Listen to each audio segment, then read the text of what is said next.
সকাল সকাল হল থেকে বের হয়ে গেলাম আমার চাষকৃত দেশি সবজির জমিটা দেখে আসার জন্য। আমার ফ্যাকাল্টির সামনে দিয়ে হাঁটতে হাঁটতে মেন গেটে চলে গেলাম। মেন গেটে গিয়ে ভ্যান না নিয়ে হাঁটা শুরু করলাম জমির দিকে। হাঁটতে হাঁটতে হাঁটতে হাঁটতে হাঁটতে আমাদের জমির সামনে আসতে কাকার সাথে দেখা। কাকা তো গেট খুলতে রাজি না। এই গেট দিয়ে নাকি ছাগল ঢুকে জমির সকল ফসল নষ্ট করে ফেলে। এই বিষয় নিয়ে কাকার মাথা খুবই গরম।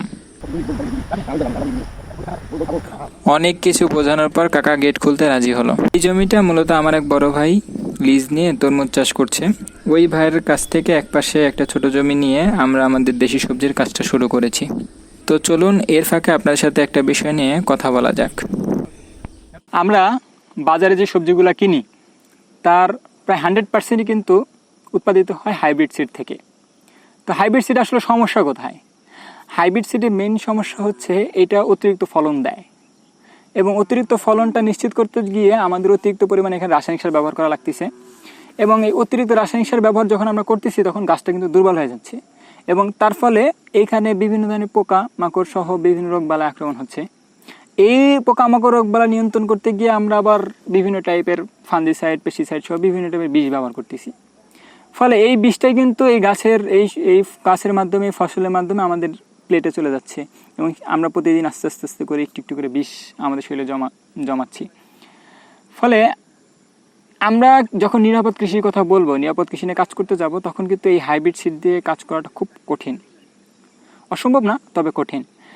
নিরাপদ কৃষি নিয়ে কাজ করতে হয় তাইলে প্রথমে আমাদের একটা দেশি বীজ নিয়ে কাজ করা প্রয়োজন। কেন এই দেশি বীজ নিয়ে কাজ করা প্রয়োজন? কারণ এই দেশি বীজটা কিন্তু আমাদের এই বাংলাদেশের আবহাওয়ার ভিতরে, এই মাটিতেই কিন্তু অনেক বছর ধরে, বহু বছর ধরে চাষাবাদ হয়ে হয়ে হয়ে সেই এই প্রকৃতির ভিতরে টিকে আছে। ফলে সেটা কিন্তু রোগ প্রতিরোধ ক্ষমতা প্রাকৃতিকভাবেই অনেক ভালো। আবার এই হাইব্রিড সিডের মতো কিন্তু এইখানে এই দেশি বীজ থেকে ফসল ফলাতে গেলে ওই অতিরিক্ত রাসায়নিক সার বা কীটনাশক প্রয়োজন হয় না। এই দেশি বীজ থেকে যে ফলনটা হয় সেটা কিন্তু নিউট্রিশনাল ভ্যালু হাইব্রিড সিডের তুলনায় অনেক বেশি।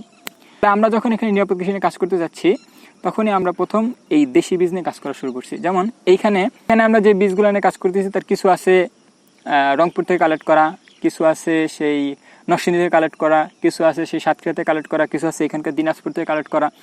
ফলে এই দেশি বীজগুলো নিয়ে কাজ করতে গিয়ে আমরা এই যে ফসল ফলাচ্ছি এখন পর্যন্ত আমরা কিন্তু এখানে কোনো রাসায়নিক সার, কীটনাশক কিছুই ব্যবহার করি নাই। এটা আলহামদুলিল্লাহ এখন পর্যন্ত ন্যাচারালি গ্রো করতেছে এবং গ্রো করবে। আমরা এই চ্যানেলে আমরা নিরাপদ কৃষি নিয়ে যে অভিজ্ঞতাগুলো আমরা অর্জন করতেছি সেগুলো আমরা এই চ্যানেলে আপনাদের সাথে শেয়ার করব। পাশাপাশি আপনাদের যদি কোনো প্রশ্ন থাকে কমেন্টে জানাবেন, আমি অবশ্যই উত্তর দেবো ইনশাআল্লাহ। আর হ্যাঁ, চ্যানেলটা সাবস্ক্রাইব করছেন কিনা দেখেন, যদি না করে থাকেন তাহলে করে রাখেন। সবাইকে অসংখ্য ধন্যবাদ। আসসালামু আলাইকুম।